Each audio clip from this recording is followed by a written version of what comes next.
Woo, lads, we have a spicy one for you guys today, or maybe we don't, because this isn't confirmed at all, and a lot of people have just kind of come out of the woodwork recently to lie about Game Freak to put them down over Pokemon Sword and Shield, because those people are upset about the games. But I do want to cover this to make sure that we have the proper information, because the main thing about anyone that uses this post against Game Freak or Sword and Shield is that it contradicts many of the other arguments against Pokemon Sword and Shield, and it even contradicts itself. So let's make sure we get the real information out there, and we still don't even take this at face value because it isn't confirmed. So leave a like, share with your friends, let's get into it and see where it goes, because it's also a pretty interesting discussion. Thread 1 of 2 from Jinx Club. I don't know this person, so I don't know whether it's right. He claims to be a leaker, and that Dexit was caused by Game Freak messing up the model's importer. He also said Game Freak was very incompetent. That said, I've read ex-Game Freak employees complaining, ... and then 2 of 2 is kind of linking on G Media, ex-Game Freak employees complaining. So we'll break this down, we'll see what people have said about Game Freak in the past, and what this allegedly is saying about Game Freak. Let's kick it off. They are lying, in the corporate PR management sense. Real answer from their meeting minutes per a friend of mine who saw them, and has been accurate about every Nintendo-related thing for years now. I was saying the next games would be named Sword and Shield long before that name was publicly known, but people have also just kind of thrown that out there, so we'll see if that lines up. If you want that as proof, I even have timestamp messages to Games Media people of it. I mean, that doesn't necessarily mean proof. And also, with all the hatred, you could be someone that has credibility, and now you have just such an axe to grind against Pokemon Sword and Shield, you're going to abuse that credibility to then spread false information about the games. It's just they messed up the model and animation importer and didn't have the manpower with the right knowledge to fix it in time to meet the set release date. So instead, they had to put tons of people, including outside help. This is where the 300 people worked on Pokemon Sword and Shield number comes from, on recreating art assets and then getting their busted game engine to work, since Game Freak is messing up their importer and is actually indicative of their overall software engineering competency right now, implying incompetent. However, that means that Game Freak did remake the models for Pokemon Sword and Shield. So if you're trying to use this, like if you use anything from this post to say Game Freak is incompetent, therefore Pokemon Sword and Shield bad, or therefore the switch to 3D bad, because people are now retroactively going back into Pokemon X and Y and being like, that's where the problem started. But if you use any of that, then that means that other argument doesn't stand, so everything about Game Freak lying in that sense is completely false. But even then, it still doesn't really line up, because Game Freak has always gotten outside help to make models. That this is where creatures, this is where the 3D Pokemon CG company workflow comes from, and all the other hundreds and hundreds of outsourced work, or outsourced employees that happen for Pokemon Sun and Moon, Pokemon X and Y, Pokemon Omega Ruby, Alpha Sapphire, and so on. So this is a bigger game, naturally it's going to have a bigger staff, and there's nothing to really support that bigger staff is because they had to do that for the outside help. And even then, the models seem too consistent for it to just be like, oh man, we need to rush out and get these things happening, if people are saying like, oh, they're the exact same models, therefore Game Freak is lying when they said they remade them. So it's all kind of weird stuff, but this continues. Edit. Their current plan is to try to salvage Sword and Shield by not admitting this, as it would be an admission that it was a failed generation. But why would they say that all future Pokemon games will not have the National Dex? You know, I believe what Game Freak has said in that it's going to be better for game balance, and even if, like, okay, let's just say this is true, and they're trying to do it to save face, I think it's a great disaster that ends up benefiting the future of Pokemon more than hurting it, because I don't want to think about Generation 9, Generation 10, where there's 1,100 Pokemon in a game. That's when it starts becoming a mess. I've made this comparison before. It starts turning into Digimon, it starts turning into Yu-Gi-Oh! I mean, have you seen the Yu-Gi-Oh! Playmat recently? This is gross, this is feature creep. I don't want it in my Pokemon games. I don't want it to be all cluttered and just messy like this, but that is where Pokemon is going if we keep all Megas, if we keep Z-moves, if we keep every feature that's ever been in a Pokemon game, just cause. That a part of evolution is also simplifying and making the games more concise because of it, and I prefer having 400 to 500 Pokemon in every game from here on out, and maybe slowly increasing that number as the decks will eventually end up growing even larger, but also this is a lot more fair. That in Pokemon Sword and Shield, all the Pokemon I can get are in the game, so I don't have to rely on a previous version of the game, or paying for Pokemon Bank, or having any of these other advantages that can just kind of pop up. You can just make it work for yourself, which is also good for any new players or anyone that can't afford Pokemon Bank or the online system or anything like that, which is a lot of them. So this is just better across the board, but let's get back to what they are saying. So it'd be an admission that was a failed gen. But once again, like, it wouldn't be a failure because of that. It's still a great decision, and they are doing a good job backing out of it if this is the case. And then having a big surprise announcement of the full decks in the following game gen with the fixed importer on hand. Well then, why would they have this hard confirmation? You know, Masuda has also stressed again that this new model, in which each game has its own selection of Pokemon, will continue for all future deliveries, not just Sword and Shield. This would be like a bigger PR disaster to, like, they went from maybe, you know, it's like, oh, will there be DLC? No comment. And then they said, no, there will not be any DLC, there will not be any situation where the National Dex returns and all this happening. And also we saw this back in Pokemon Sun and Moon. Pokemon Sun and Moon didn't have a National Dex, and interviews said that they planned on phasing it out in the 7th generation, but they thought it'd be better for the Switch, and Pokemon Let's Go Pikachu and Eevee doesn't even have evolutions of Generation 1 Pokemon. So it's incredibly inconsistent, and it seems like this guy is just trying to massively defame Game Freak. Their story will be that they listened to feedback and now realize how important the full dex is. I mean, they already, like, would have quadrupled down, which means that this would just be an absolute disaster. Like, people that have already had their hearts broken by this and then had Game Freak make a turnaround, they won't be happy with that. So this just seems like a big butt pull right here. So Game Freak devs are to save face, which less than 80 of them actually worked on Sword and Shield until recently. Many of them off working on Town. By the way, Town development wasn't going well either. There's just large gaps of software engineering knowledge there, until they realized the importer was totally busted and unsalvageable in time. Before anyone tells me Masuda said future gens won't have full decks, he was in those meeting minutes too, right down to that statement being planned as part of how they're going to handle this PR storm. So, I don't know. It just seems way too convenient for all of the negativity that's been going around that isn't even supported by the reality of what we've seen outside of all of these quote-unquote disasters and stuff. Because what this also forgets is that there were 3 teams for the last couple of Pokemon games. That we had Pokemon Ultra Sun, Ultra Moon in development while Pokemon Let's Go was in development, while Pokemon Sword and Shield was in development. So this split staff for Town means nothing for any Pokemon game development ever. That instead of having, you know, the triple split between 3 games, now we have the next Pokemon game being worked on while Pokemon Sword and Shield is being finished, and then a small group working on individual Game Freak projects as Game Freak hires on hundreds of extra staff outside of Game Freak like they've done for every other Pokemon game. So we're just kind of there on that. As for this, we have Game Freak, reason for joining the company. I want to have an attractive salary and a career related to the big title of Pokemon. Salary system, top class in the industry, just talking about making tons of money. So even general staff in their 20s receive about 6 to 8 million yen a year. As a breakdown of the salary, it was about a monthly salary of 3,000, and then you get a 3 million bonus twice. So that's actually some really good money. That's 60 to 80,000 plus per year just as general staff in your 20s. Pokemon plays well. In-house atmosphere. In-house politics are always carried out, and the director's favorite staff will be promoted to work regardless of ability. I mean, that just seems like how it'd be from Game Freak being an old company where it was just friends working on making this creature fighting simulator based off of catching bugs, and then keeping everyone along, you know, like Ken Sugimori, like Morimoto, and others like that. And then new staff has kind of come on, but even when you look at it, Omori has been around for a very long time, so they're just kind of playing that out. However, because I'm entrusted with big work, even though I do not have the ability, it is another excellent staff who actually solves the problem.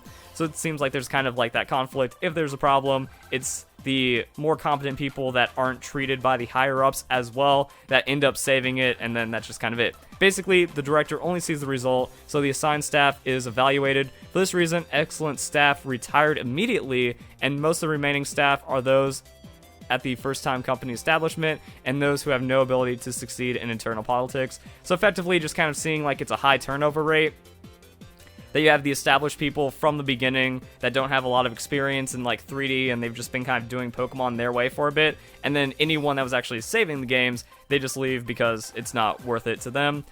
Organized structure, there's a division for each project, but since it's not a large company, there are many cases where 2 projects are involved, so that lines up right there. Also, the whole thing going back to Game Freak not being a large company, Toby Fox, when he said it was great working with Game Freak, it was a small staff. People got mad at me for stating that fact, and here we have an ex-employee stating this as well, because it's all outsourced work, or at least it's majority outsourced work.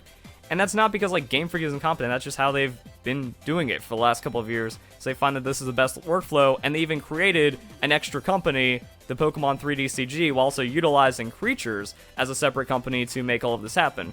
So that's kind of how they developed the workflow, and then Game Freak itself is just kind of like polishing all of that.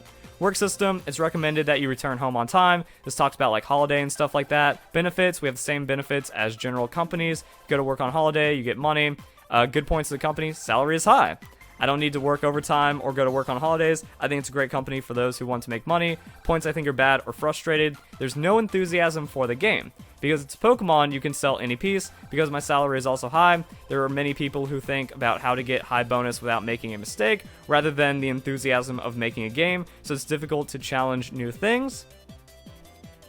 I don't really see that coming out of Pokemon. Like, this could be someone that, like, he wanted to work for the title of Pokemon. So I could imagine that if someone's coming in as a big fan of Pokemon, that they are going to kind of be disenfranchised and have, you know, that image of Game Freak break. But that happens when you idolize anything and then get into it. So this guy could be over-dramatizing how bad it is, because he thought he was going to come in, make all the changes that he wanted to see for the games, you know, all of these general complaints that we see from the Pokemon community, and then it wasn't able to work that way because the idea of what Pokemon should be has already been established by the higher-ups, by the core of Game Freak, and since he isn't in on that core, it creates problems. I mean, James Turner came in, became the first Westerner to design Pokemon, and is now the art director for Pokemon Sword and Shield. That doesn't seem like favoritism politics to me, and that really doesn't seem like there could be really too many problems. That does mean whoever like does get in on the end, they are going to have a heavy influence on how the games turn out, as shown by the Generation 8 Dex and James Turner, and I'm not a huge fan of that. It feels worse than Generation 5's Pokedex, and that's one of the most despicable things for me, personally, that I can't stand Generation 5, and now I can't stand most of the Generation 8 Pokemon, but then there's a lot of other things that are very successful in Pokemon Sword and Shield, and very successful in other modern Pokemon games. So I think, like, it's just one of those things where you're not going to be able to turn it into the ROM hack you've always wanted Pokemon to be, or the ultimate fan game, because you just become a cog in the wheel at that point, but it just kind of works out. However, there are multiple rumors, there are other threads, there are other people that just say, like, Game Freak doesn't have the technical competency to make an incredibly high-class game. However, I haven't really valued that at all before, because Pokemon X and Y worked, Pokemon Sun and Moon works, Pokemon Sword and Shield, like, I don't see where the complaint is. We're taking steps into Nintendo Switch. Pokemon Sword and Shield is the best technical Pokemon game we've seen, with the best graphics and the most gameplay features. That cannot be argued. But people are still getting upset about it. So Pokemon only goes up from here, and Nintendo Switch doesn't really make anything else different about it. So this is still like an incredible Pokemon game, and I love it. I haven't seen like the graphical flaws where it's like, you know what, this doesn't look like the most modern, ultra crazy PC game, therefore I hate it. No, it's all about the gameplay. Pokemon puts gameplay first, and that's why it's the most successful franchise ever. I kind of trust that judgment more than the entitlement. Like, what happened to that argument? You know, back when it's like, you're a Nintendo gamer. Nintendo is about sacrificing graphics for higher quality gameplay and more fun games. And that argument's just kind of been lost because of the entitlement explosion that we've seen over the last couple of years. Also, when it just comes to like corporate things, I do feel like there is a weird bit of unawareness or some kind of corporate prioritization in the higher ups when it comes to Game Freak. Because I saw this a lot with the 101 rapid fire question interview. You know, they were talking about Dynamax. Like, what is Dynamax? It's a Pokemon that's a projection. They says, like, so the Pokemon's floating in it? Not sure. And there's a lot of those. There's a lot of no comment, not sure, I don't really know, can't really say anything about that. Especially with the Pokemon World. Is where I'm sitting in the Pokemon World? No comment. Or I can't really say, or something like that. Or is like, is this in the Pokemon World? How does this work here? There's a lot of questions that end up like that in this interview. I don't think that it's because they don't want to answer, it's that they can't answer, to kind of keep Pokemon diverse to where you build the Pokemon world how you want to as a fan in your mind. And like you kind of create your lore for the Pokemon world, which is established by the Pokemon Company. In response to an email sent to its mailbag, Pokemon.com posted this. Pokemon Company does not answer questions of this nature. The nature being, what does it take to be a Pokemon Master? What is considered a Pokemon Master? So they just kind of say it flat out. It's the intent of the Pokemon creators that such questions be left to the imaginations and interpretations of Pokemon fans. And when they say such questions, there's multiple ones like that. If you go to the Pokemon Company like questions, like the number one question is, what is the strongest Pokemon? And they say, that's up to you. And they don't even say like it's of the Pokemon Company, it's of Nintendo. No, the Pokemon creators, the people behind Pokemon, want to keep a lot of it open-ended, so that's why there's so many theories. That's why we have to work so hard to try to piece together the Pokemon world, and there are a lot of inconsistencies, and then when interviews come out like this, there's just a lot of things that can't be explained, and a lot of weirdness that doesn't fit in with Pokemon, because they're not allowed to do it, and they probably haven't thought through it, so they just kind of make convenient things, like, this fits in the Pokemon world and expands the lore really well now, and then it kind of chops things up. There is some good continuity between like the generations and how many years apart they are, you know, like Red and Blue growing up in Pokemon Sun and Moon, because Pokemon Sun and Moon takes place like 12 years ahead of Pokemon Red and Blue, and then there are like those time skips between Red and Blue, Gold, Silver, and stuff. But now as Pokemon is kind of ballooned out of control with over 8,000 Pokemon, you know, different Pokemon, including forms and alternates and stuff like that, multiple regions, hundreds of anime episodes, over 1,000 anime episodes, all kinds of media being encompassed. With all of that going on, you know, it's impossible to kind of keep that continuity unless they work on it too much. But then that's taking, you know, it's sacrificing the potential for Pokemon and then putting unnecessary work into making sure that everything is wholly, perfectly canon. So we can kind of see glimpses of that, and then people want to come in and make it, you know, that perfect idea of what Pokemon is, and they get upset about it. But I guess time will tell when it comes to this. Will the next Pokemon games be like, surprise, they're all back, and then prove this, which means that Game Freak did make all the models and they had to work it out. But even then, like making it something to where the model thing didn't work, I don't remember what they were calling it. The models importer. So yeah, even the models importer didn't work. That's not a knock on Game Freak. That many gaming companies struggle with this when it comes to any transition to a different platform. And that's one of the main arguments defending Game Freak, that anyone that thinks they can just take the 3DS models, put them into the Switch, and run it perfectly is an idiot. That is impossible. No one on the fan side has been able to accomplish this. We don't have Johto Pokemon running around Let's Go. No one's really trying to bring in other models into Pokemon Let's Go because they don't one-to-one correlate like that. You can play around with the models, you can play around with the animations and create like the extreme randomizers we've seen. But even with that talent in the Pokemon community, no one has been able to straight port onto Nintendo Switch and then like make their own modded fan games. There's a reason why it's like RPG Maker Pokemon games when it comes to a lot of the fan games, and not like these crazy 3D new Nintendo Switch ambitious projects, when people could have done that by now. People could have made Nintendo Switch already, but they haven't because it's an insane amount of work. And then they try to say like, oh, it's not too much work, and Game Freak's incompetent because of it, and they're just lazy. None of that follows through.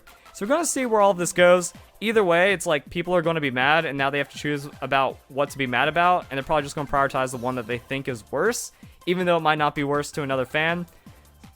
I don't know, it just seems like a lot of nonsense, but it's interesting to kind of break down the politics and what could be going on inside of Game Freak, and what is happening, what isn't happening, and how it looks for the future. If they bring back the National Dex, I'll be upset, because I was actually excited that, you know, we're going to have more game balance, that a lot of these things are going to work out, and that they kind of had to, like, then that actually means they did lie. At this point, they haven't lied, and it seems like they are making decisions that are best for Pokemon, and then you're also upsetting the millions of other fans that agree with this decision. So, do they cave to the vocal minority, and then just kind of piss off everyone? Because then the vocal minority is like, aha, we were right, they did lie! So now they're getting what they want, but they're still going to attack Game Freak for it. That's a bad play.